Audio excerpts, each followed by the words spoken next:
Hi, I'm Jim, And I'm Audrey. and we both love wine, But we have some different views. which is why this series is called His And hers. Wine.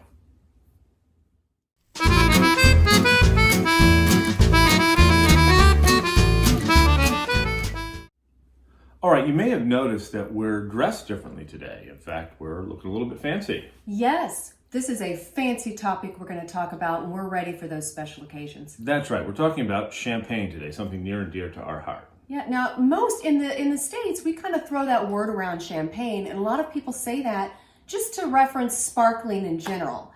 But it's not considered champagne unless it's from the Champagne region. And today, that's what we're going to talk about. Right, there's a lot of different types of sparkling wine. In fact, most winemakers have a sparkling, and then there's Prosecco, which is Italian, and Cava, which is Spanish.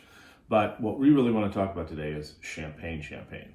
Yeah, so can you talk to us about the region of Champagne and what makes that so special that they're the only ones who can call that champagne? Right. A lot of people think it's just marketing, or it's, the French are being snooty.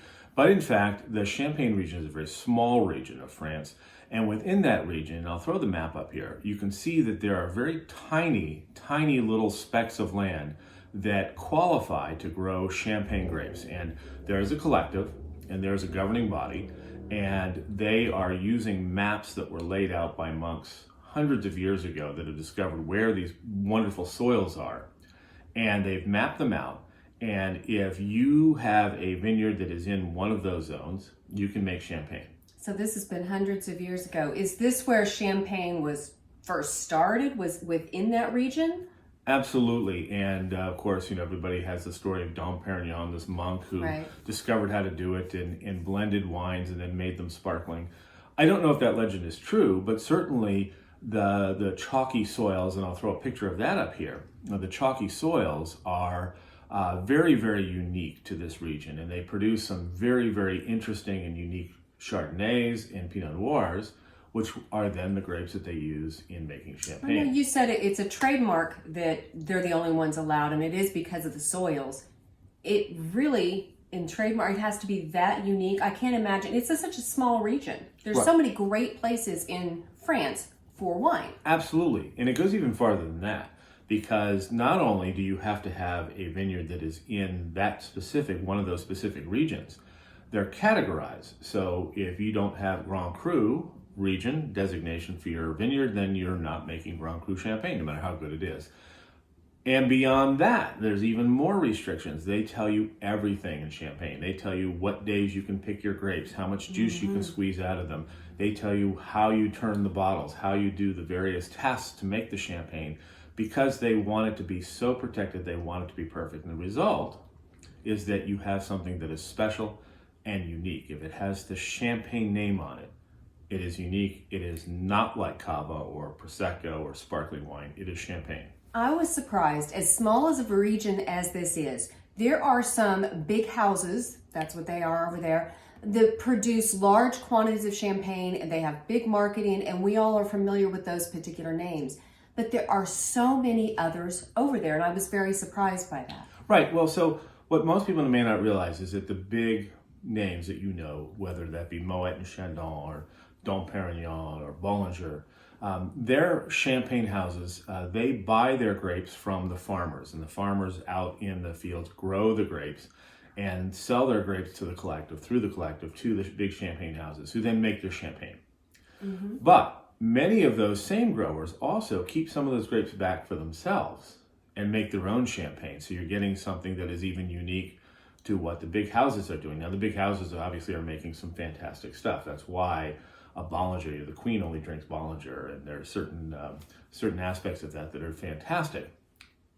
And it's graded. There are 3 grades of champagne, sort of behind the scenes. So you might pick up, say, a champagne from a big, well-known maker like Moet and Chandon, and you can see that there's ones that are costing $400 or $500. But you can also get one that's $40. Right. There's a difference in that. And so that's what we were going to talk about, is when you're going out to do champagne, you've got a special occasion. There are times that we feel really call for true champagne. You will see those different prices, and you're wondering, why that is. And why is that? Why are there different grades? So vintage and non-vintage. Non-vintage means that it doesn't have a specific year on there, and that is where they're trying to maintain a certain quality. So that would be where you find the non-vintage. When they have an exceptional year, an exceptional product, they'll do an exclusive vintage champagne for that particular time. There are other things, though, that about the process itself that can relate in these price changes. Sure. So you have vintage and non-vintage, and then within each year, when they press the grapes, they do 3 pressings. So the first pressing is the premium juice. That's the stuff that gets to be the really high-end, top-dollar champagne.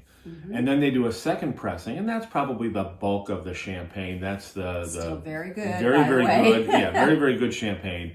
And then finally, they do a third pressing that makes a lower price champagne, and that's the champagne really that you're going to end up finding around France. They sell locally because the high-end stuff gets bought up and sold overseas. Right, and we would consider that more in our affordable range, in our 40, 50, that type of price point when we're on the shelves here. Absolutely.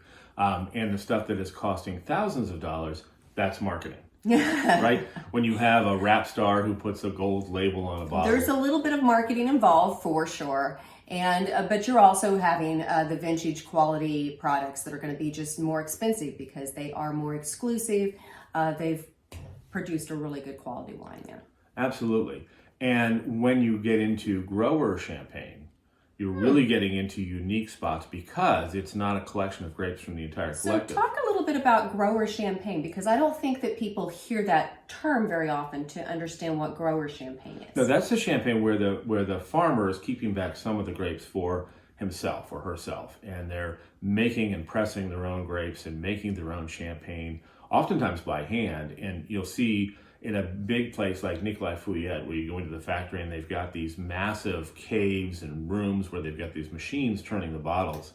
You go over to the grower champagne and there's somebody down in the cavern actually turning the bottles by hand every day or every couple of weeks, whatever the schedule Right, is and on. many of these smaller parcels over there, they don't produce enough quantity to ship over here to the States because they are smaller. But as you said, they're doing just their own exclusive wine, and it's fantastic to go try champagne to champagne at some of these grower regions. And in fact, it's grower champagne that really got us started in the wine business. Yes.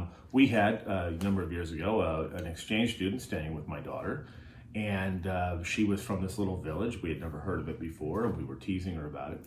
Very small. Right, very small. And so when we were overseas, we decided to drop in and visit her family to discover that they had one of these little tiny vineyards that is making this champagne that is just mind-blowingly good.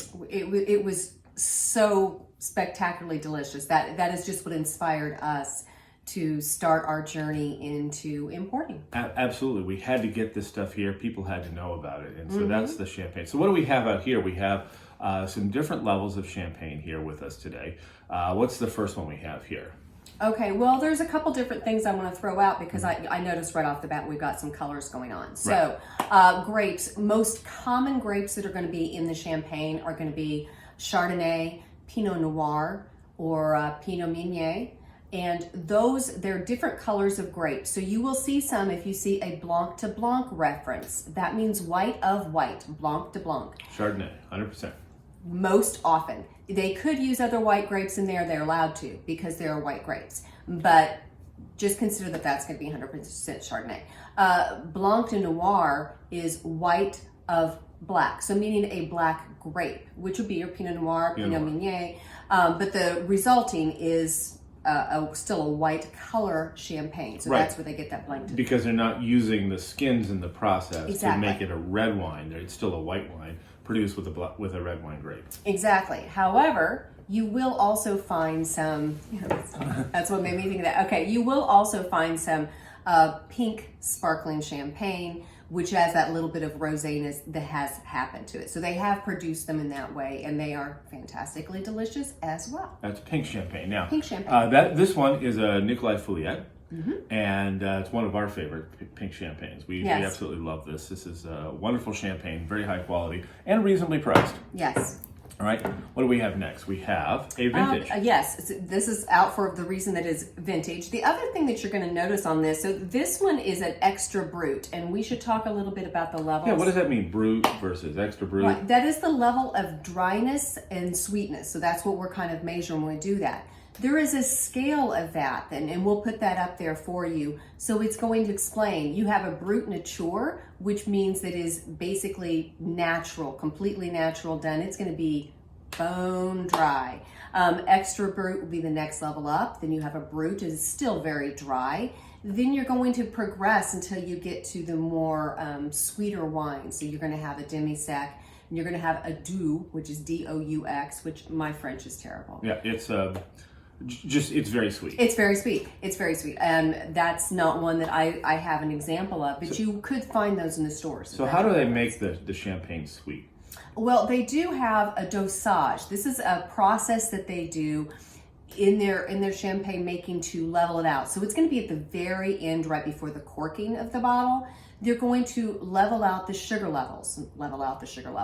They're going to use, and this is the producer of the winemaking skill, they could use it for different reasons. They could be just trying to balance the flavors. They could be specifically wanting to increase the sugar. They could be trying to nullify a little bit of acidity in there. But it is usually a sugar process that they've done. They've created a sugar liquid that they're actually adding back in. So the dosage level, they will have that on most bottles of what that dosage level is. Right. Okay. And so that's a vintage.